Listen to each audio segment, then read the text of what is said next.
बोलिए चिंतामणि पार्श्वनाथ भगवान की, पंचकरण प्रतिष्ठा महामहोत्सव की, आचार्य भगवान विद्यासागर जी महाराज की, परम पूज्य प्रमाणिक संत महामना मुनिराज प्रमाण सागर जी महाराज की जय जय जय, परम पूज्य संधान सागर जी महाराज की, मनोज्ञ मुनि संघ की, अहिंसामयी जैन धर्म की।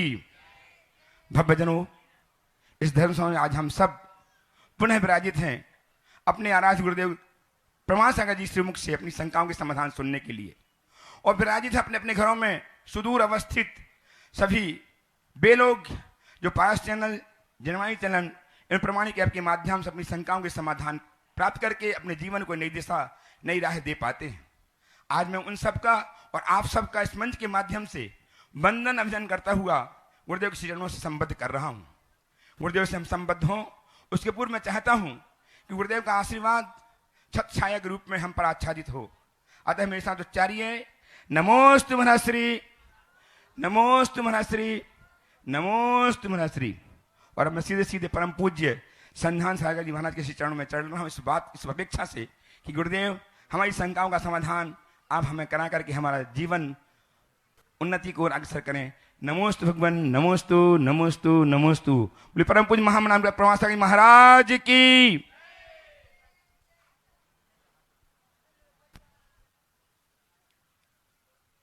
चलते हैं गुरु चरणों में। ऐसे इस पावन पवित्र धरा जहाँ श्री विद्या प्रमाण गुरुकुलम, विद्या सागर प्रबंध विज्ञान संस्थान और अभी पंच कल्याणक होकर तो यहाँ यह धरा और पवित्र पावन हो गई। गुरु के चरण जहाँ पड़ते हैं वह माटी भी तीर्थ बन जाती है। सही है, आज उस धरा पर अपन सब बैठकर शंका समाधान के इस सत्र को प्रारंभ करते हैं। आज प्रथम प्रश्न सिलोन से सुषमा जी जैन पूछ रही हैं, क्या नास्तिक व्यक्ति भी आध्यात्मिक हो सकता है? नास्तिक व्यक्ति भी आध्यात्मिक हो सकता है। पहले हमें नास्तिक और आस्तिक के अर्थ को समझना चाहिए। जो आध्यात्मिक हो नास्तिक कभी हो ही नहीं सकता। हो सकता है वो व्यक्ति अधार्मिक हो, और लोक में प्राय ऐसी भूल हो जाती है कि लोग अधार्मिक व्यक्तियों को नास्तिक मानने लगते हैं। पर बहुधा ऐसा देखने में आता है कि अधार्मिक व्यक्ति परम आस्तिक होते हैं और धार्मिक व्यक्ति प्रच्छन्न नास्तिक बन जाते हैं। मैंने एक शब्द का प्रयोग किया है, प्रच्छन्न नास्तिक। ये बहुत खतरनाक होता है। नास्तिक व्यक्ति नास्तिक है स्पष्ट दिख जाता है, लेकिन ये जो प्रच्छन्न नास्तिक होता है वो दिखता आस्तिक है लेकिन अंदर से नास्तिक रहता है। जिस परमात्मा के चरणों में रोज अपना मत्था टेकता है उसी परमात्मा को चूना भी लगा देता है। ये कहाँ का आस्तिक? रोज भगवान की पूजा करेगा लेकिन बेईमानी और अनीति से भरा रहेगा, वो कहाँ का आस्तिक? तो धार्मिकता अधार्मिकता हमारी आस्तिकता और नास्तिकता का आधार नहीं है। सच्चे अर्थों में आध्यात्मिकता आत्मसत्ता की स्वीकृति और अस्वीकृति, यही हमारी आस्तिकता और नास्तिकता का आधार होना चाहिए। जो अपने आत्मा के अस्तित्व को स्वीकारता है, अपने भीतर के परमात्मा को स्वीकारता है, वही आस्तिक कहलाने का अधिकारी होता है। अगर हमने अंतर मन से उन्हें स्वीकार नहीं किया तो अभी हमारी आस्तिकता केवल शाब्दिक है, आंतरिक नहीं, ऐसा समझकर चलना चाहिए। अमरावती महाराष्ट्र से निशांत जी कोठारी नमोस्तु पूर्वक पूछ रहे हैं, क्या सन्यास ही आत्म साधना का मार्ग है? देखिए, सन्यास के बिना आत्म साधना नहीं, पर सन्यास का संबंध केवल भेष से नहीं है। सन्यास के व्यापक अर्थ को समझो। संन्यास का मतलब है सत्य पर न्यास। जिनकी बुद्धि सत्य में नियोजित हो गई, समझ लेना वो भीतर से सन्यासी हो गया। सन्यासी का भेष धरने से ही कोई सन्यासी बने ऐसा कोई जरूरी नहीं। अगर हमारे अंदर सन्यास का भाव प्रकट हो गया और भावों और अभिप्रायों में हम संन्यास्त हो गए तो तय मानना हमारा जीवन धन्य हो गया। मनीषा जी रंगवाल मुंबई से पूछ रही हैं, क्या गुरु के बिना आत्म मार्ग अधूरा है? हम लोग तो कहते हैं जिसका कोई गुरु नहीं है उसका जीवन शुरू नहीं। अध्यात्म का मार्ग एक ऐसा मार्ग है जिस पर चलने का हमारा अभी कोई अनुभव नहीं रहा।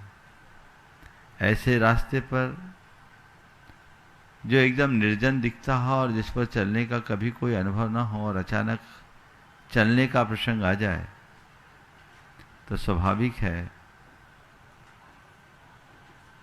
हमें दुविधाएं आएगी, तकलीफें होगी। और उस समय यदि कोई हमारा हस्तावलंबन करते हुए हमें साथ लेकर के चले, हमें रास्ता दिखाए, तो हमारा रास्ता सुगम बन जाता है। गुरु की वही भूमिका है। इसलिए बिना गुरु के ज्ञान नहीं और अपने जीवन की आध्यात्मिक उन्नति के लिए गुरु की इस महती भूमिका को स्वीकार करना ही चाहिए। पूज्यवर के चरणों में चेन्नई से किरण जी जैन नमोस्तु पूर्वक पूछ रही हैं, गुरुदेव मैं भावना ही तो करती हूँ लेकिन बार बार आत्मग्लानि के भाव आ जाते हैं, क्या यह भी भावना योग का हिस्सा है? देखिए, आत्मग्लानि का भाव एक मानसिक दुर्बलता है। मैंने विगत दिनों अपने प्रवचन की श्रृंखला में आत्मग्लानि पर पूरा प्रवचन किया और उस दिन आत्मग्लानि से मुक्त होने के लिए भावना योग भी कराया। आप उसका अभ्यास कीजिए, निश्चित आप आत्मग्लानि से मुक्त हो पाएंगे।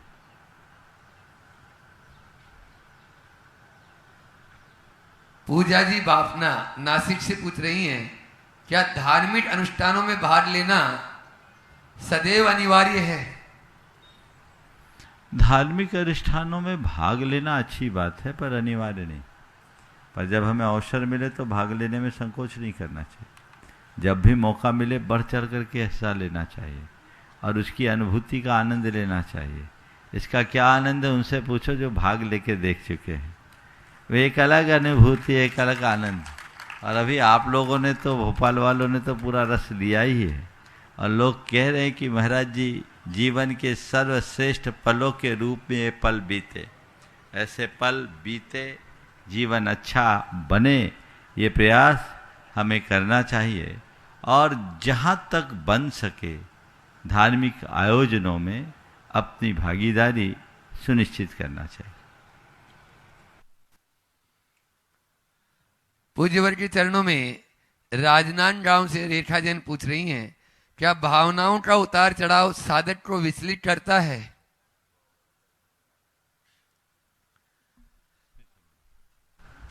रेखा जी जैन राजनांदगांव से नमोस्तु पूर्वक पूछ रही हैं, क्या भावनाओं का उतार चढ़ाव साधक को विचलित करता है?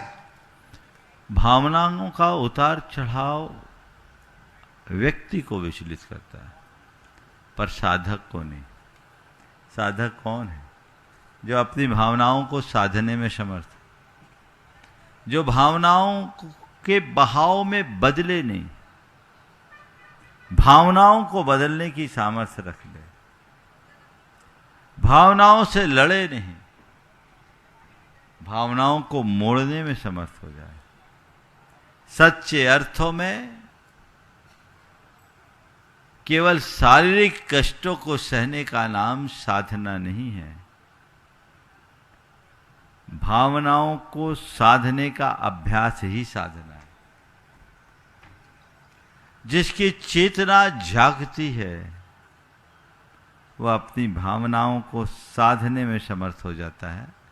और ये सामर्थ्य अगर अंदर से विकसित होती है तो चीजें सहज रूप से घटित होना शुरू हो जाती है। इंदौर से संतोष जी जैन पूछ रहे हैं, मुनिवर जब जीवन में बहुत दुख और अवसाद हो तब भावना योग से तुरंत राहत मिलती है या इसके लिए समय लगाना पड़ता है। देखिए, अवसाद ग्रसित व्यक्ति को भावना योग से बहुत लाभ मिलता है, ये अनुभव सिद्ध बात है। लेकिन जितनी गहरी बीमारी और जितनी क्रॉनिक हो जाए तो उसका ट्रीटमेंट भी उतना ही लंबा होता है। तो जो बहुत ज़्यादा गहरे अवसाद में पड़ गए, प्रायः उनकी शुरुआत में तो भावना योग करने की इच्छा नहीं होती। उन्हें निरंतर मोटिवेट करना पड़ता है, उत्साहित करना पड़ता है, और ऐसे मोटिवेट करने के बाद उत्साहित होने से वे लोग इस तरह का कार्य करते हैं। तो हम उत्तरोत्तर अपने आप को मोड़ सकते हैं, अपनी चेतना को जगा सकते हैं, उस दिशा में आगे बढ़ सकते हैं। निरंतर करें। और मैंने अभी विगत दिनों अवसाद पर एक पूरा प्रवचन दिया है, और वो आप उसे सुन सकते हैं। आज आप लोगों के लिए एक बहुत अच्छा सुयोग आने वाला है। अभी थोड़ी देर बाद आपके हाथों में 3 पुस्तकें आने वाली है जो भावना योग से जुड़ी हुई है। पहली, भावना योग आत्म साक्षात्कार का मार्ग। ये भावना योग के संपूर्ण आधारभूत सिद्धांतों से हमें परिचय कराएगी। और दूसरी पुस्तक है भावना योग आत्म रूपांतरण का विज्ञान। इसमें पूरे भावना योग की वैज्ञानिकता को निरूपित किया गया है। छोटी छोटी सी पुस्तकें हैं। ये पुस्तकें समग्र भावना योग को जानने समझने में बहुत कारगर बनेगी। अभी आपको उपलब्ध होगी, महाराज जी उसके बारे में आपको बताएंगे अभी थोड़ी देर बाद। पर मैं आप सबसे कहूँगा कि इन पुस्तकों को आप पढ़िए, और न केवल पढ़िए अपितु भावना योग के प्रचार प्रसार के लिए आप इन्हें जन जन तक पहुँचाइए। और जो तीसरी पुस्तक विगत दिनों यहाँ पर हमारे जो प्रवचन चले हैं, भावना योग से नकारात्मकता का हल, उस सीरीज में केवल अ अक्षर पर 20 प्रवचन हुए। वो उन 20 प्रवचनों का संग्रह आज यहाँ उपलब्ध हो रहा है। उन 20 प्रवचनों के संग्रह में वो लिपिबद्ध रूप में तो है ही, इस बार प्रमाणिक समूह ने एक अच्छा कार्य किया कि उसमें QR कोड से प्रवचन भी दे दिया। आप सुन भी सकते हैं, पढ़ भी सकते हैं, और प्रत्येक दिन एक एक विषय पर एक अलग अलग भावना योग भी है। जो हमारे प्रवचनों को नियमित अटेंड करते रहे उन्हें इसका पता होगा। बहुत लोगों की मांग थी कि ये पुस्तक जल्दी आए, और बहुत वो पुस्तक को प्रमाणिक समूह ने बहुत तत्परता से तैयार किया, लिपिबद्ध रूप में आ गई है। और प्रतिदिन जो भावना योग हमने अलग से कराया, 20 भावना योग भी उसमें साथ साथ है। जो अहंकार, असंतोष,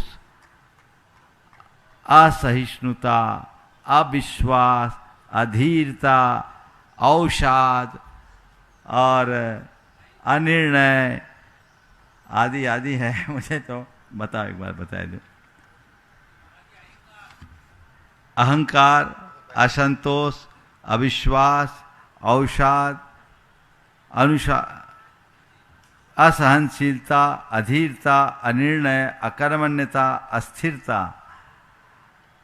असंयम, अविवेक, अनुत्साह, अश्रद्धा, अपमान, अपवित्रता, अशांति, अरुचि, अस्वीकृति, असंवेदनशीलता और अंधविश्वास।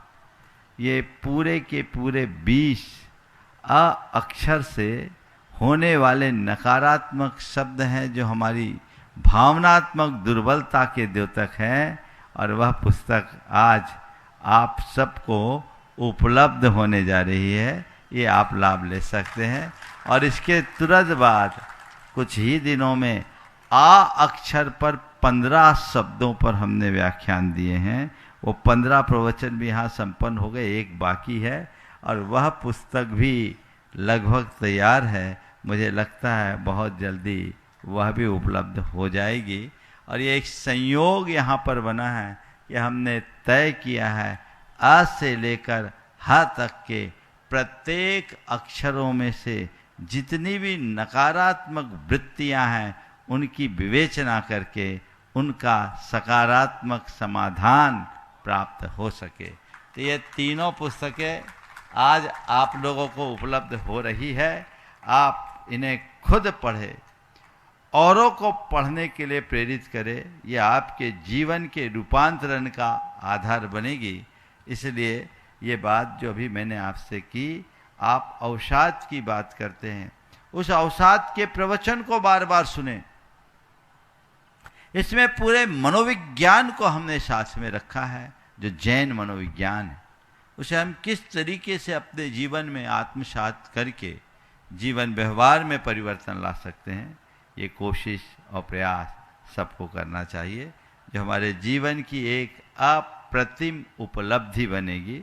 अभी थोड़ी ही प्रतीक्षा के बाद ये पुस्तकें आज आप सबके मध्य लोकार्पित होगी। और मैं देख रहा हूं आज अपने बीच में इंदौर से धर्म प्रभावना समिति, जिन्होंने एक इतिहास की रचना की, उसके अध्यक्ष अशोक जी रानी जी दोषी, शिरोमणि सरट सेठ गुणायतन अपने बीच में यहाँ पर उपस्थित हैं।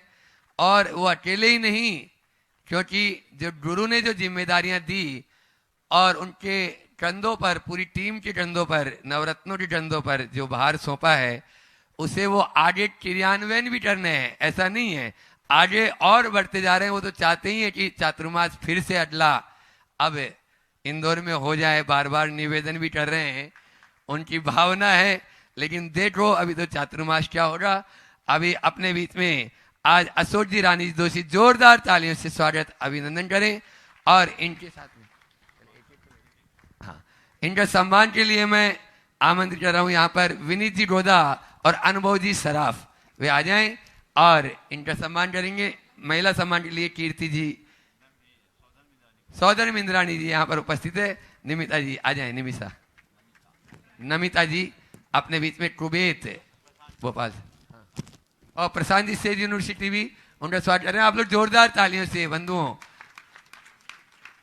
स्वागत अभिनंदन। और उनका प्रश्न वे अपना प्रश्न करेंगे। उसके बाद में अपने बीच में इंदौर से ही तैयार रहेंगे योगेश जी, मोना जी गोदा, वे बाद में, इसके बाद में तैयार रहेंगे।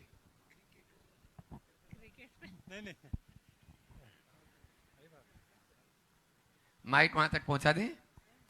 हाँ, अलर्ट।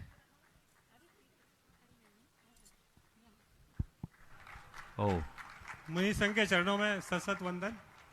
शुल्लक जी को इच्छा में महाराज श्री, इतिहास ये है कि पिछले साल इसी टाइम पर शायद भोपाल हम लोग 5000 लोग आए थे, और इसी मैदान पर यहाँ से आपको निवेदन किया था इंदौर के चतुर्मास के लिए। तभी वापस वैसा इतिहास कुछ दोहरा सकता है क्या? क्योंकि उस टाइम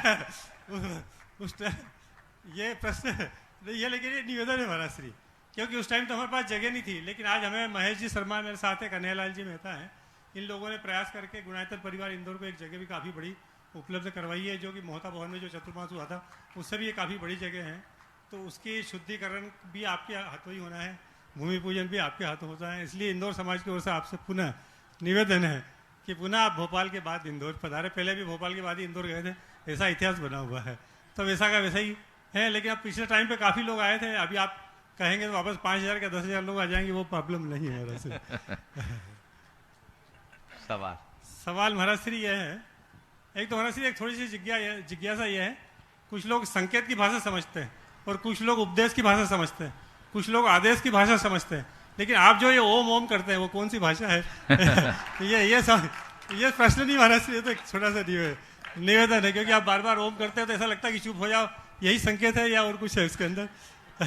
ये एक प्रश्न महाराज श्री एक ये है कि आजकल मनुष्य को जिस तत्व में शक्ति निहित होती है, उस तत्व के वो अर्जन और संग्रहण में वो लग जाता है। और कभी कभी ऐसा रहता है कि जैसे 4 तत्व है महाराज श्री, सत्ता, संपत्ति, सौंदर्य और संबंध। ये 4 तत्वों की दिन भर हम यही सोचते रहते हैं कि इनको कैसे बढ़ाया जाए। इसके अलावा सुबह से लेकर रात तक हमारा ये प्रोग्राम चलता है कि सत्ता कैसे बढ़ाना, संपत्ति कैसे बढ़ाना, संबंध कैसे बढ़ाना। लेकिन एक तत्व ऐसा है महाराज श्री जिसके बारे में कोई सोचता नहीं है, वो तत्व इन सब चीज़ों से बड़ा है, और वो तत्व है परम गुरु उपकारी के आशीर्वाद। वो जो आशीर्वाद की अदृश्य शक्ति महाराज श्री, उसको बढ़ाने के बारे में कोई सोचता नहीं है। तो मेरा आपसे निवेदन है कि एक जो आशीर्वाद की अध्यक्ष शक्ति है उसको कैसे बढ़ाएं, ये प्रश्न है। पहले तो दो निवेदन फिर प्रश्न। सबसे पहले मैं चाहूंगा एक बार इस दंपति का जोरदार अभिनंदन कर दे। मैं समझता अशोक रानी जोशी ये नाम किसी से अनजाना नहीं है, और इंदौर चातुर्मास में इन लोगों ने जो भूमिका दिखाई है वो अपने आप में एक बहुत बड़ी मिसाल है।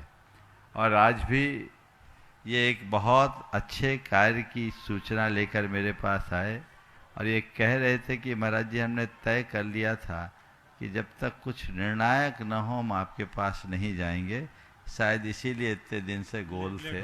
चलिए ठीक है, आपने जिस कार्य की भावना भाई है उसे शीघ्रातिशीघ्र पूरा करें। आपने सवाल किया कि क्या इतिहास फिर से दोहराया नहीं जा सकता। इतिहास बनाया इसीलिए जाता है कि बार बार दोहराया जाए, इसलिए कुछ सोचने की बात नहीं है। सब प्रकार की संभावनाएं हैं और हम हर संभावना पर काम कर सकते हैं। आपने पूछा कि संकेत, उपदेश, आदेश की भाषा के अलावा ओम की क्या भाषा है। मैं समझता हूँ जिन्हें मैं समझाना चाहता हूँ उन्हें पता है कि ओम की क्या भाषा है, इसे बताने की जरूरत नहीं है। और समझने वाला किस संदर्भ में क्या बात कही जा रही है उसी आधार पर सब कुछ समझ लेता है। इसलिए इसे राज को राज रहने दो, उसी में सार समझना चाहिए। अब आपका सवाल, आशीर्वाद की शक्ति, सत्ता, संपत्ति, संबंध और सौंदर्य के पीछे हर कोई भागता है। गुरु आशीर्वाद की शक्ति के प्रति लोगों को ध्यान क्यों नहीं। सबसे पहली बात, अगर मनुष्य जीवन के सत्य को समझ ले तो फिर उसे गुरु आशीर्वाद से बड़ा और कुछ दिखेगा ही नहीं। इनके पीछे केवल वे ही भागते हैं जो जीवन के सत्य से परांगमुख होते हैं।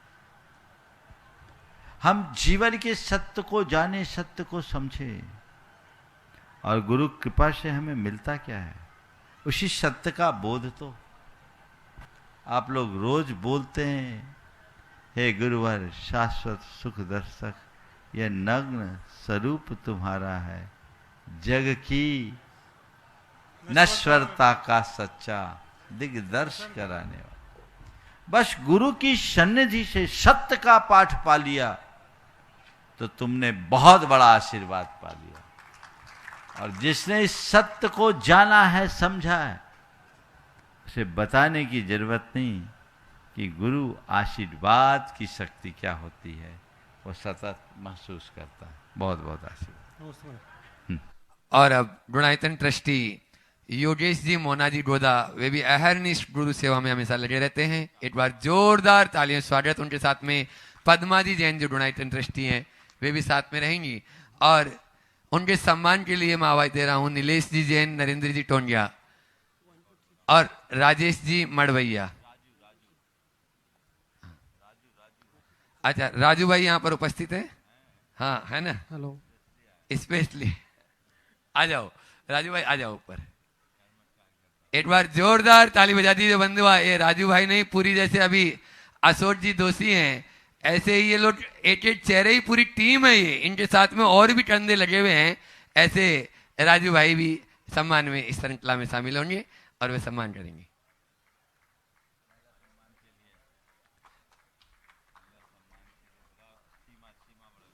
सीमा जी मड़वैया आ जाएं जो महिलाओं के सम्मान के लिए थोड़ा शीघ्रता करेंगे। और मैं चाहूंगा तब तक योगेश जी अपना सवाल कर ले ताकि अपना समय भी बच सके। और उसके बाद में इच्छामी महाराज जी, गुरुदेव, बाय प्रोफेशन हमें कभी कभी ऐसे डिसीजन लेने पड़ते हैं जो कि प्रकृति के अनुरूप नहीं होते हैं।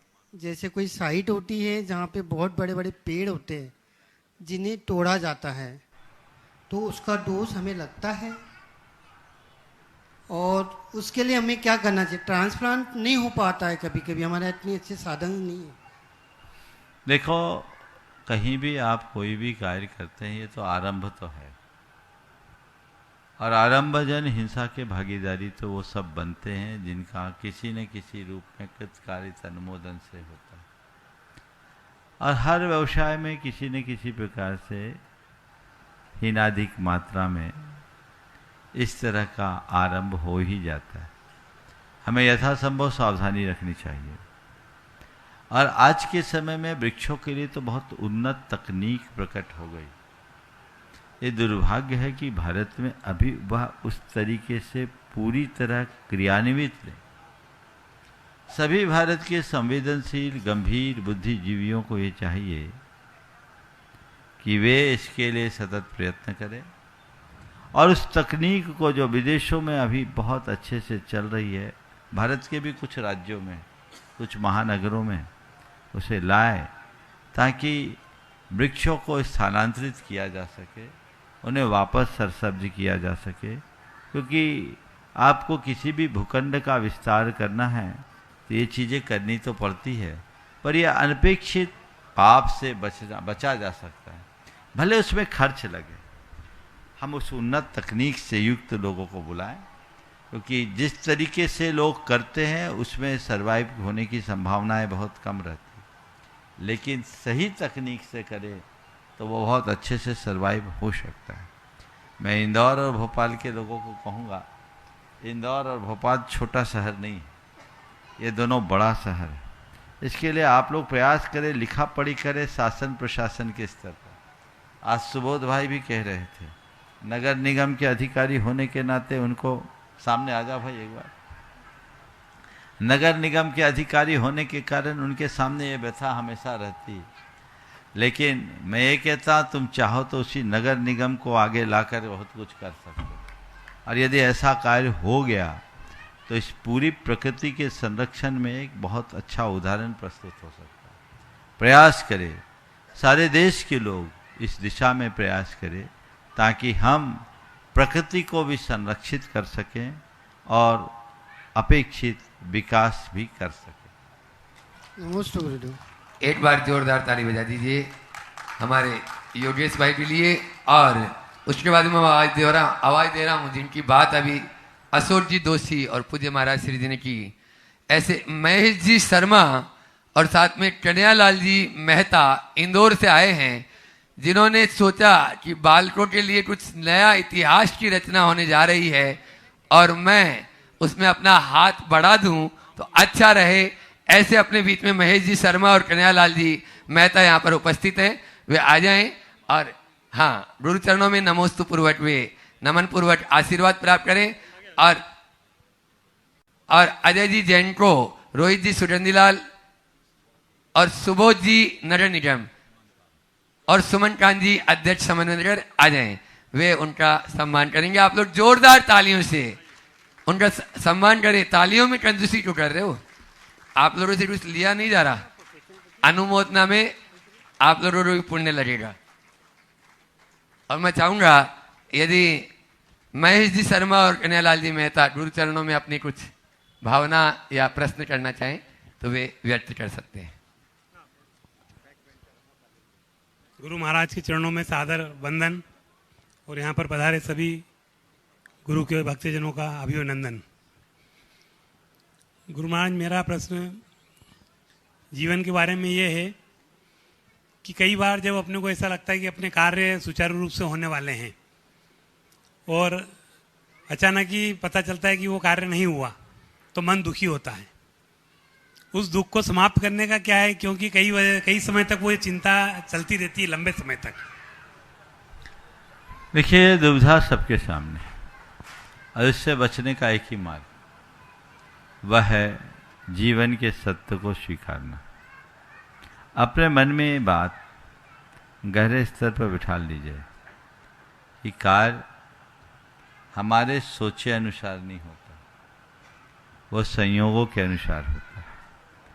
तो हम जो चाहें वह हो, उसके लिए प्रयास करें, पर हमारे प्रयास के उपरांत भी हमारा चाहा हुआ यदि न हो तो परेशान ना हो। जो हो रहा है उसे चाहना शुरू कर दे, मन शांत हो जाए। बहुत सुंदर है। एक बार जोरदार जोरदार ताली बजा दीजिए फिर से वापस इनके लिए, महेश जी और कन्हैयालाल जी के लिए। और अब मैं आवाज दे रहा हूं अपने बीच में बंधुओं, यहां पर अभी जो पंच कल्याण प्रतिष्ठा महामहोत्सव हुआ, उसके जो मूल नायक है, जिस पूरे उद्देश्य को लेकर यह पंच कल्याण हुआ, क्योंकि प्रतिमा बहुत छोटी छोटी यहां पर थी, लेकिन गुरुवर की कृपा हुई और वह मूल नायक जो अभी मंदिर में जाते ही मन नहीं हटता, आप अभी जाके देखोगे तो लगेगा कि अपन कहाँ आ गए हैं।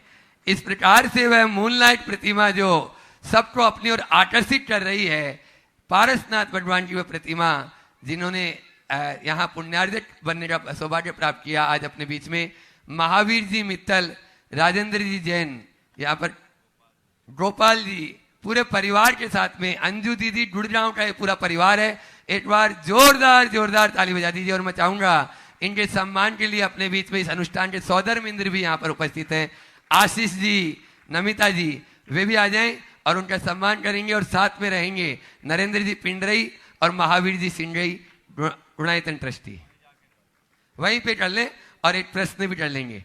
मैं चाहूंगा महावीर जी मित्तल एक प्रश्न करेंगे। आज बंधुओं इनको नवदावती पूर्वक गुरुवर को आहार देने का भी सौभाग्य प्राप्त हुआ। एक बार जोरदार ताली बजा दीजिए ऐसे परिवार के लिए। हाँ बोलिए महावीर जी, सवाल कर लीजिए।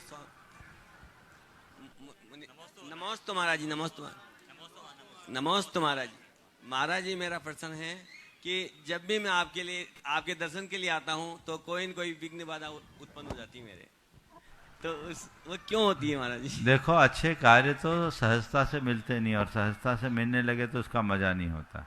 इसलिए इन विघ्न बाधाओं को पहले से दिमाग में रखना चाहिए।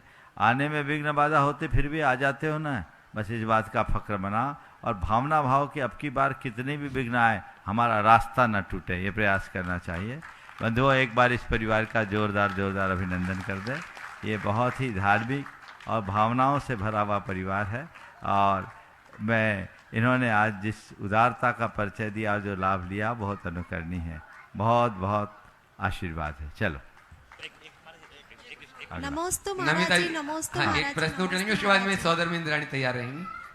महाराज जी मेरी शंका है कि बच्चों के कैरियर और धर्म के बीच हम कैसे बैलेंस बनाए रखें। महाराज जी मेरी शंका है बच्चों के कैरियर और धर्म के बीच हम कैसे बैलेंस बनाए रखें। देखिए, बच्चों को कैरियर के बारे में व्यापकता से समझाइए कि कैरियर का मतलब केवल डिग्री पाना, नौकरी पाना नहीं है। कैरियर का मतलब अपने समग्र जीवन को संवारना, संभालना, जीवन में आने वाले उतार चढ़ाव में स्थिरता लाना। आज कैरियर कैरियर कैरियर की बातें करते हैं, अच्छे अच्छे IAS लोग आत्महत्या कर लेते हैं। कैरियर कैरियर की बातें करते हैं, टॉपर्स लोग आत्महत्या कर लेते हैं। ये सब क्यों? क्योंकि उनने केवल पढ़ाई को अपना कैरियर माना। काश समग्र जीवन को संवारने का बोध किया होता तो जीवन में कभी ऐसी दुर्घटना नहीं होती। तो बच्चों को बताइए कि कैरियर का मतलब क्या है। केवल बाहरी चीजें नहीं, कैरियर का मतलब समग्र जीवन है।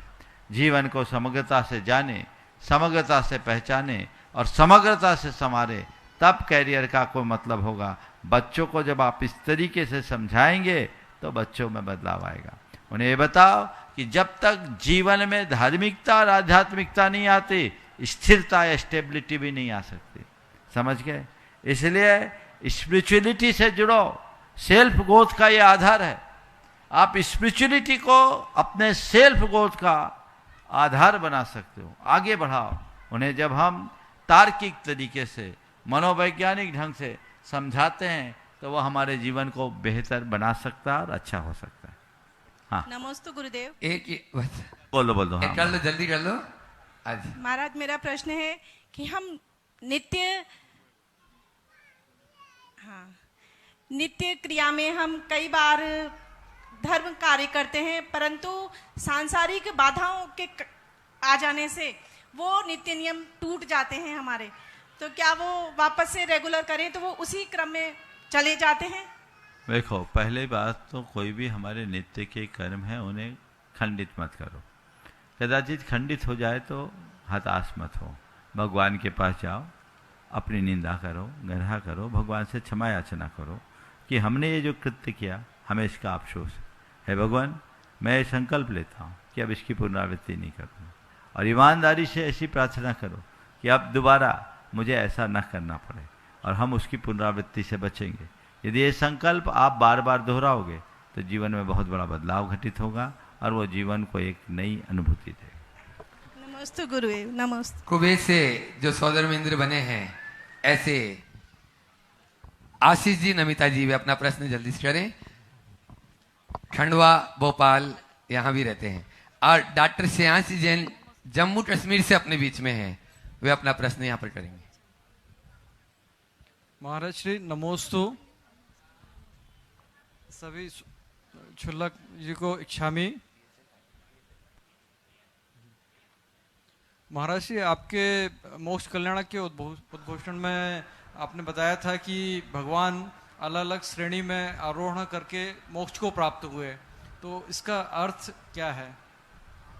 अलग अलग श्रेणी में आरोहण करके मोक्ष को प्राप्त नहीं है। छपक श्रेणी और छपक श्रेणी, उपशम श्रेणी, ये दो प्रकार की श्रेणियां हैं जो विशेष रूप से जैन तत्व ज्ञान के पारिभाषिक शब्द हैं। ये हमारी चेतना का एक विशेष आरोहण है जिसमें अपने कर्मों को दबाते हुए हम आगे बढ़ते हैं, उसको बोलते हैं उपशम श्रेणी। और चेतना का वह प्रवाह जिसमें हम कर्म को जड़ मूल से उखाड़ते चलते हैं, उसका नाम है छपक श्रेणी। ऐसा नमोस्तु महाराज। नमोस्तु महाराज। नमोस्तु। हाँ बोलिए। मैं जम्मू कश्मीर से डॉक्टर श्रेयांश। मन में कुछ शंका है कि वहाँ पानी का, कुएं के जल का प्रबंध नहीं हो पाता, तो सामग्री जो हम पूजा करते हैं वो 15 दिन के बाद एक दिन सामग्री को धो लें या बगैर धुले हुए द्रव्य से पूजा कर सकते हैं? देखो, ऐसा है कि जब भी जहाँ भी ऐसी समस्या है, बारिश के जल को तो संग्रहित करके रख सकते हैं। बारिश के जल को संग्रहित करके रख ले और उस जल से आप अपना सब कुछ उपयोग में ले सकते हैं। अब आपकी एक समस्या होगी कि जब ठंड पड़ती है, बर्फ़ जम जाती है, पानी जम जाता, हम क्या करें? तो घर का पीने का पानी का क्या करते हो? जो प्रक्रिया आपने पीने के पानी में अपनाते हो, वही प्रक्रिया भगवान के अभिषेक और सामग्री धोने के लिए अपना लो, समस्या हल हो जाए।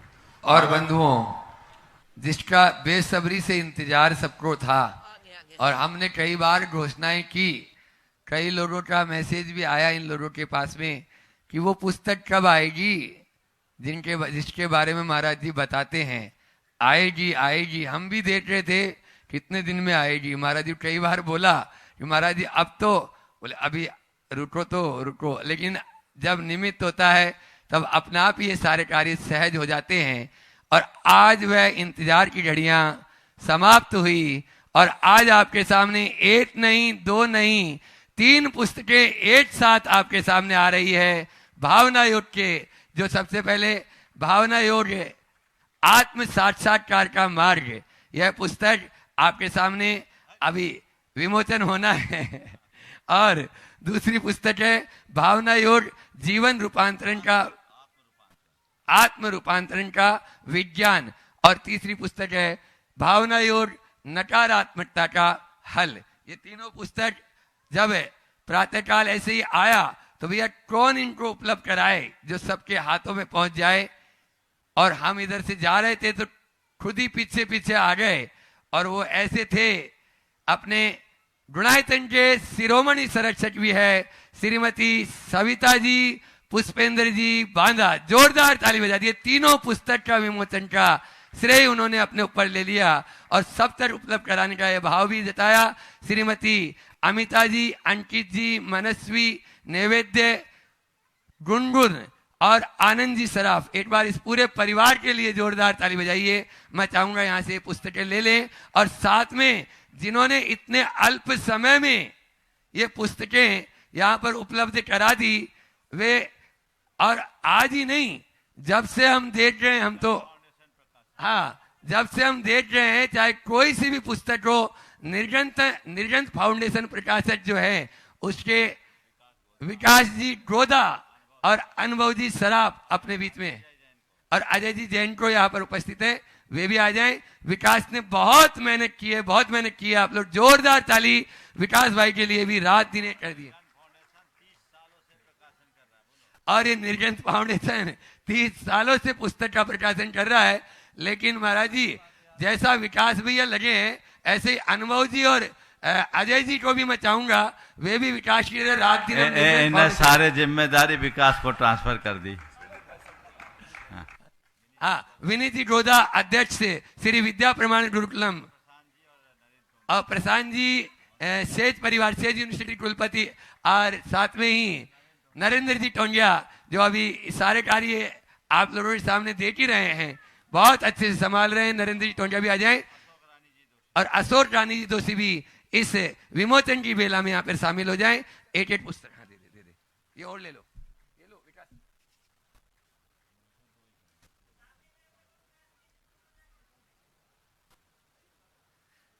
आप लोग तालियों से स्वागत कर सकते हैं गुरुवर का यह चिंतन, क्योंकि भावना योग केवल साधना मात्र नहीं, जीवन का विज्ञान है। भावना योग भीतर से बाहर की यात्रा है। भावना योग जीवन बदलने का सशक्त माध्यम है। नकारात्मकता से सकारात्मकता की ओर जाने वाला एक बहुत ही यह सोपान है। इसलिए आप इन पुस्तकों का जोरदार जोरदार तालियों से स्वागत करें। आचार्य गुरुवर विद्यासागर जी महाराज ने भी मूठ माटी में लिखा, हित से जो युक्त समन्वित होता है वह सहित माना है, और सहित का भाव ही साहित्य बाना है। अर्थ यह हुआ कि जिसके अवलोकन से सुख का समुद्भव संपादन हो वही सही साहित्य है, और गुरुवर के अंतस से निकलकर यह साहित्य आया है। आप सबके कष्टों को हरने वाला, दुखों को हरने वाला यह साहित्य होगा। आज से साहित्य आप लोगों को स्टॉल पर भी उपलब्ध रहेगा, आप स्टॉल पर ले सकते हैं। साथ ही मुनि प्रमाण सागर.net और प्रमाणिक ऐप, इस पर गूगल फॉर्म है, आप उस फॉर्म को तुरंत भरें और वहां पर आप एंट्री करके भी इसकी अनेक 8 से ज्यादा प्रतियां भी मंगा सकते हैं। आज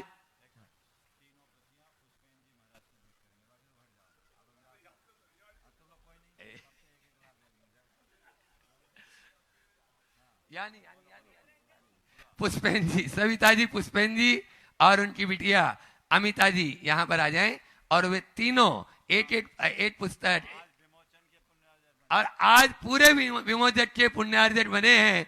ऐसे पुष्पेन जी, सविता जी के लिए एक बार जोरदार जोरदार ताली बजा दीजिए।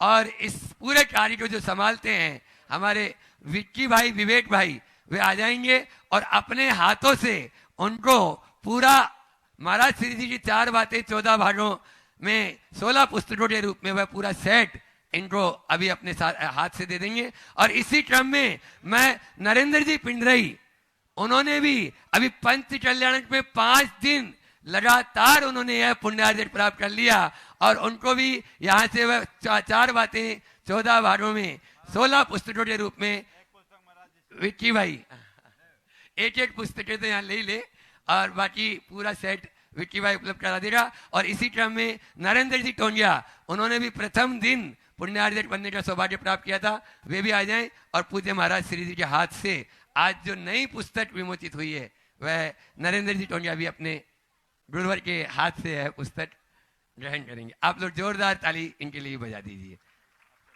और चलते हैं संकट समाधान के अपने सत्र को। बंधुओं, मैं देख रहा हूं कल से और 12 तारीख तक एक और धूम मचने वाली है, इतिहास की रचना होने वाली है। हम तो देख रहे हैं कि रजिस्ट्रेशन तो 150 के लिए करना था, और अभी तक लोगों की उम्मीद लग रही, एक के साथ में 4 और भी आ रहे हैं। मैं कुछ बोलूंगा। देखिए बंधुओं, कल से भावना योग का शिविर शुभारंभ होने वाला है। अभी आज पंच कल्याणक संपन्न हुआ। सबसे पहले तो मैं चाहूँगा कि इस पंच कल्याणक की इतनी उत्तम व्यवस्था करने वाली पूरी टीम का जोरदार अभिनंदन कर दे। और मैं चाहूँगा कि नरेंद्र टोंगिया आगे आ जाए पूरी टीम के साथ। और एक शख्स को मैं बुलाना चाहूँगा, भाई राजू, जो बहुत कर्मठता के साथ लगा रहा, और राजू के साथ PSS ग्रुप TT नगर भी सामने आ जाए। एक बार इनका जोरदार जोरदार अभिनंदन करके इनका उत्साह वर्धन कर दे। अरे आप अजय ताली जैन, बजाने में कोई पैसा अजय ताली जैन ऐसे को बजाओ भी बिल्कुल साथ में, और अनिल जी जो अपना पूरा समय समर्पित किए हैं, एक बार आ जाए। और मैं चाहूँगा कि गुरुकुलम की पूरी टीम सामने आकर इन लोगों का अभिनंदन कर ले। विनीत जी, प्रशांत जी, अनुभव भाई और सुबोध जी सब आ जाए और इन लोगों का एक बार जोरदार जोरदार करताल ध्वनि से अभिनंदन कर दीजिए। मैं समझता हूँ ये सामूहिक अभिनंदन ही सबका एक बहुत बड़ा अभिनंदन है। ये आपका अभिनंदन नहीं, उत्साहवर्धन है, और केवल इसलिए कि अभी तो आपने शुरू किया है, अभी आपको बहुत काम करना है। ऐसे उत्साह के साथ अपना काम करते रहे। राजू भाई आगे आओ, सबसे आगे आ जाओ। हाँ हाँ हाँ, सुमन कांत कहाँ है? सुमन कांति भी आ जाए, पूरी टीम ही आ जाओ। हाँ बहुत अच्छे से। अबे भाई यदि भोजन भी बांट, अभी भी वो वो तो हमेशा लगे ही रहते हैं। ओ ये पूरी टीम और 7 से एक 12 बात है। मैं कहना चाह रहा हूँ, जब तक ये सत्कार का कार्यक्रम चल रहा है, कल से भावना योग के प्रशिक्षकों का प्रशिक्षण शिविर है। ये भावना योग का आम शिविर नहीं है और आम जनों के लिए भी नहीं है। जितने शिविरार्थी आए हैं, कल प्रातः काल मैं सबसे व्यक्ति से मिलूंगा और उसके बाद तय करूंगा कि कितने लोगों को भावना योग का प्रशिक्षक बनाया जाना है। बता रहा हूं भैया, थोड़ा हो गया, जल्दी साइड से कर लो थोड़ा सा। PSS ये तय करूंगा। हाँ, इधर साइड हो जा, ठीक है। ओम उधर उधर साइड में आ जाओ, साइड में आ जाओ। कल यह तय किया जाएगा कि भावना योग के प्रशिक्षक के तौर पर कौन कौन अर्हता रखते हैं, क्योंकि फॉर्म में बहुत सारी जानकारियां न मिलने के कारण बहुत सारे ऐसे लोग आ गए। उन सब का स्वागत है। उनके लिए अलग से भावना योग का शिविर भी भविष्य में होगा। इसलिए आप कल के कार्यक्रम की जानकारी प्राप्त कर लें। कल प्रातः 5:30 बजे से भावना योग का पहला सत्र होगा, जिसमें भावना योग कराया जाएगा। उसमें सभी लोग आमंत्रित हैं, चाहे उनने पंजीयन कराया हो अथवा नहीं, कल के लिए। इसके बाद हम जो दूसरा सत्र लेंगे, इस मध्य व्यक्ति से मिलेंगे और उनमें उनको हम बता देंगे कि ये भावना योग क्या होगा। 5:30 से 6:30 के बीच भावना योग, और उसके बाद आप लोगों के अभिषेक पूजन अन्य क्रियाओं के बाद 8:30 बजे से आपके भावना योग का पहला सत्र होगा, जिसमें भावना योग के सिद्धांतों की विवेचना होगी। इसके उपरांत आप लोगों की कुछ एक्टिविटीज वगैरह चलेगी। आपके पास पूरा मैनुअल उपलब्ध हो गया है किट में, आप उसमें देख लें। और बहुत ही व्यवस्थित और वैज्ञानिक तरीके से ये शिविर तैयार होगा। इस शिविर में जो वक्तृत्व कला में निपुण हैं, जिनके पास पर्याप्त समय है, जो भावना योग के नियमित अभ्यासी रहे हैं, जो भावना योग के प्रचार प्रसार के लिए अपना सर्वस्व देना चाहते हैं, हम उनको ही आमंत्रित किए हैं और वे ही इसमें भागीदारी लेंगे। तो उनको इस भावना योग में सहभागी बनाया जाएगा, उनको आगे रखा जाएगा। दोपहर में भावना योग के कुछ इंटरेक्शन के प्रोग्राम होंगे, कुछ एक्टिविटीज होंगी और आपको कुछ बातों में कुशल बनाया जाएगा। प्रार्थना, प्रत्याख्यान, प्रतिक्रमण और सामायिक। भावना योग के मूल ये 4 सिद्धांत हैं। इन 4 सिद्धांतों की पूरी तरह से तार्किक, वैज्ञानिक और मनोवैज्ञानिक व्याख्या, विवेचना आप सबको मिलेगी। और आध्यात्मिकता के साथ जुड़कर हम भावना योग को अपने जीवन का हिस्सा कैसे बना सकते हैं और किस किस तरीके से लोगों को प्रेरित कर भावना योग का अभ्यासी बना सकते हैं, ये सब चीज़ें आपको दी जाएगी। आप सबके पास मैनुअल पहुंच गया है, आप उसमें से देखिएगा। पूरी निर्देशिका के अनुरूप सारे कार्य होंगे और ये पुस्तकें भी आप जब पढ़ेंगे तो भावना योग के मूलभूत सिद्धांतों से पूरी तरह अवगत हो जाएंगे। तो आप लोगों ने बहुत अच्छे उत्साह का प्रदर्शन किया है और यहाँ की टीम बहुत तत्परता से आप सबकी संपूर्ण व्यवस्था में जुटी हुई है। आप लोग भी समय पर आकर समय पर लाभान्वित होंगे। और टीम अभी तो शुरुआत हुई है, अभी एक पेपर हुआ है, न जाने कितने पेपर होंगे। कमर कस के रखो और हर पेपर में पूरे के पूरे नंबर होने चाहिए, एक नंबर भी कटना नहीं चाहिए। ये लक्ष्य बनाइए। सभी को आशीर्वाद। एक बार जोरदार जोरदार ताली बजा दीजिए फिर से। जो रह गए उनके लिए बजा दीजिए। पांडे जी हैं जो मंच पे नहीं आ पाए, प्रकाश जी हैं, अब नाम एक एक के नहीं ले रहा मैं। हाँ, और पहले जिन्होंने आज पुण्यार्जित बनने का सौभाग्य प्राप्त किया, एक प्रश्न वो करना चाह रहे हैं पूरे परिवार के साथ में। सविता, पुष्पेंद्र जी, अमिता जी, एक प्रश्न कर लेंगे, उसके बाद में माइक अपन देंगे।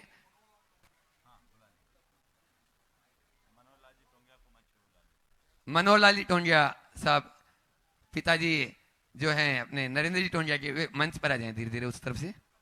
बोलिए। प्रश्न करें अमिता जी, अपना प्रश्न करें। एक मिनट सर हाँ, आप बोलो। हाँ, साइड हो जाए। गुरुवर के चरणों में शत नमन। क्षुल्लक जी को इच्छामी।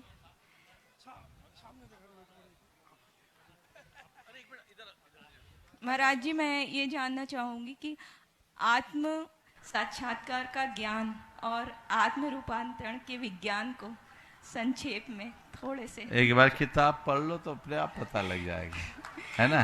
आत्म साक्षात्कार का मार्ग अपने आत्मा को जानने के पहले अपनी भावनाओं को पहचानना पड़ेगा, और अपनी आत्मा का रूपांतरण करना है तो भावनाओं को रूपांतरित करना होगा।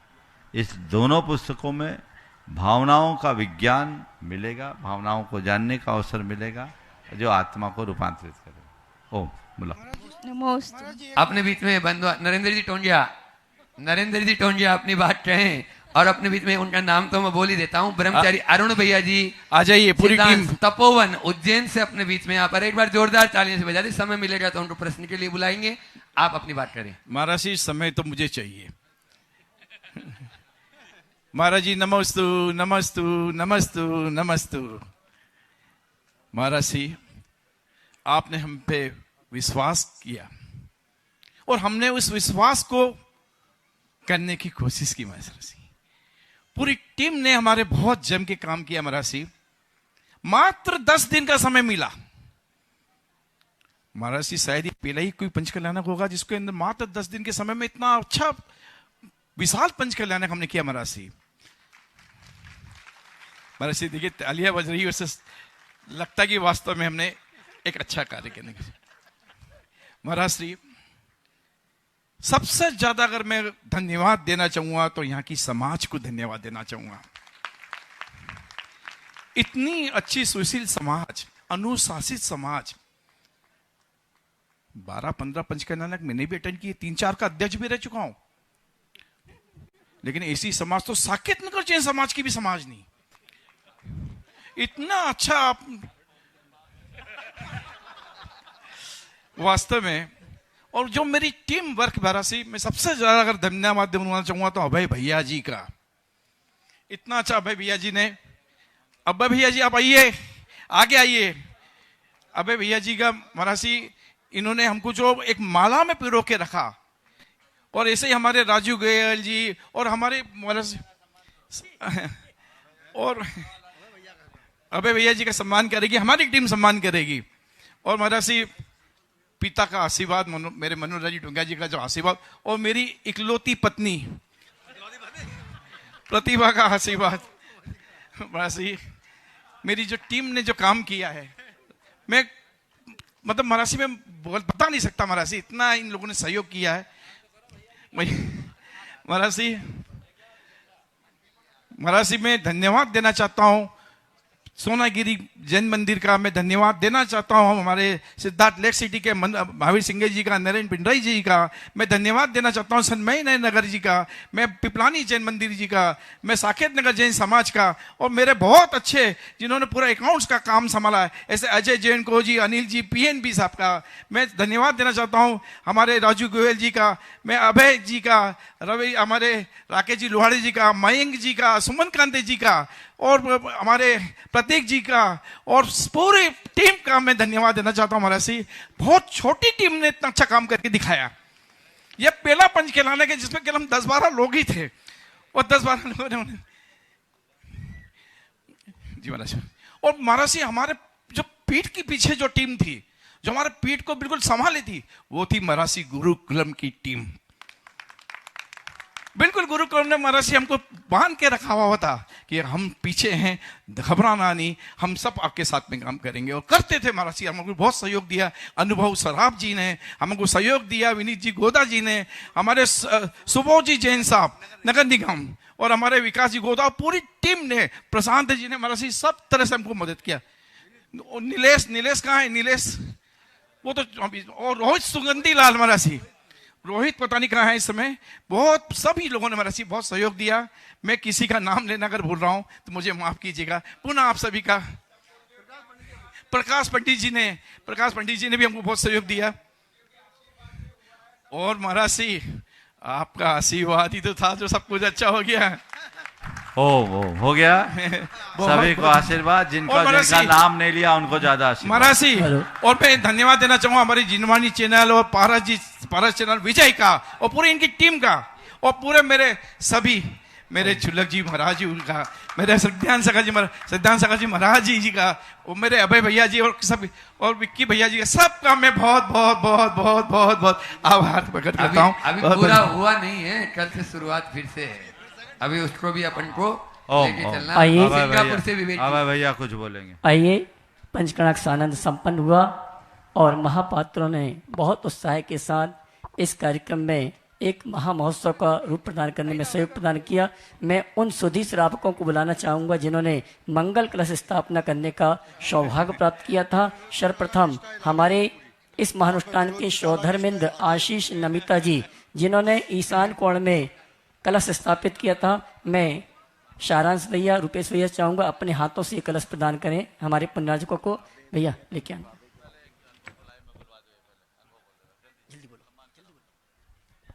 गुणायतन से जो आज संबंध हुए हैं उनकी घोषणा कर रहे हैं अनुभव जी सराफ जी, जल्दी से। गुरुदेव के चरणों में नमन और मुनि संघ के चरणों में नमन। आप सदन में तालियां बजाइएगा। आज गुणायतन परिवार से लगातार लोगों का जुड़ने का सिलसिला जारी है। आज सूत्रधार के रूप में श्रीमती मधु जैन, धर्मपति श्रीमती नेहा जैन दिल्ली, आप तालियां बजाइए। आज सूत्रधार के रूप में हमारे गुणायतन परिवार से ये लोग जुड़े हैं। श्रीमती स्मिता जैन, डॉक्टर अतुल जैन अजमेर इंदौर, ये भी आज सूत्रधार के रूप में हमारे परिवार से जुड़े हैं। निर्माण मित्र के रूप में श्रीमती नेहा जैन, श्री दीपेश जैन पुणे, आप पुनः इन सब परिवारों की उद्बोधना कीजिए, उनके पुण्य की, और तालियां बजा के इनका स्वागत कीजिए। नमोस्तु गुरुदेव, नमोस्तु गुरुदेव।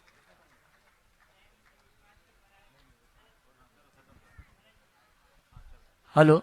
और इसी क्रम में मैं आमंत्रित करूंगा इस अनुष्ठान के कुबेर जी, जिन्होंने आग्नेय कोण में कलश स्थापित किया था, राजेश सीमा जी मड़वैया परिवार। और अगले पुण्यार्जक के रूप में आमंत्रित करूंगा विधिनायक पुण्यार्जक परिवार, जिन्होंने एक कलश स्थापित किया था, वो भी आ जावे। और एक कलश भाई संजय जी, जो कि महेंद्र इंद्र बनने का सौभाग्य प्राप्त किया था। ये कलश जी, और मुख्य कलश स्थापित करने का सौभाग्य प्राप्त किया था राजेश जी निश्रा जी भारेल परिवार, जिन्होंने इस अनुष्ठान में भरपूर सहयोग प्रदान किया है। उनके लिए भी जोरदार ताली बजाकर सम्मान करेंगे। और गुरुकुलम कमेटी से चाहूँगा कल उनके घर कलश पहुंचाने की व्यवस्था आप करेंगे। ऐसी व्यवस्था राजेश जी भारेल का एक कलश है। आइए। और जिनके और जाप अनुष्ठान का कलश स्थापित करने का सौभाग्य प्राप्त किया था गुणायतन के हमारे ट्रस्टी श्रीमान महावीर जी बेबी अजावे, एक कलश लेने के लिए। भैया ये रहता छोटा वाला एक होगा ना, छोटा कलश ये। अरे भैया इधर लाओ यार, क्या कर दी तुम लोग भैया। अभी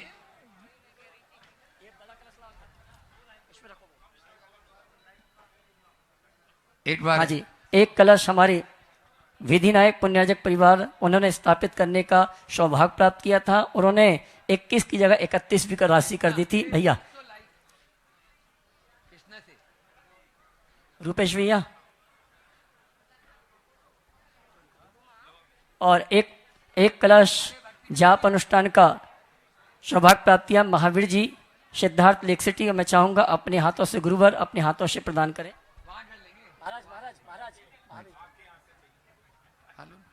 चारों कलश पुण्यार्जक यहाँ पर खड़े हो जाएं, फोटो सेशन के लिए आ जाएं। चारों यहाँ खड़े हो जाएं, जल्दी जाएं। चारों खड़े हो जाएं एक साथ, जल्दी जल्दी खड़े हो जाओ। विजय भाई फोटो ले लें सबकी।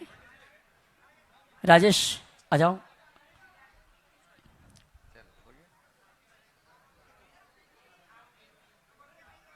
जिन्हें भी अपने पंचकाणा की राशि जमा कराना है, हमारी कमेटी के कार्यालय में हमारे सहयोगी बैठे, आप उनसे संपर्क करके बैंक अकाउंट में या कैश जमा कराने का सौभाग्य प्राप्त कर सकते हैं।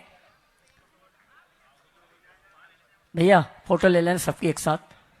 जिनके शंका समाधान में आज प्रश्न रह गए हैं वो इंतजार करें, और फिर से आप लोगों से बोलूंगा कि ये जो पुस्तकें आत्म रूपांतरण का विज्ञान और आत्म साक्षात्कार का मार्ग आपके बीच में आई, और नकारात्मकता का हल भावना योग, ये पुस्तकें काउंटर पर उपलब्ध है, आप अवश्य वहां से प्राप्त करें। आज का यह सत्र यहीं पर विराम करते हैं अपन। बोलिए आचार्य गुरु और विद्या सागर जी महामुनि राज की, परम पूज्य मुनि श्री 108 प्रमाण सागर जी महाराज की भावना।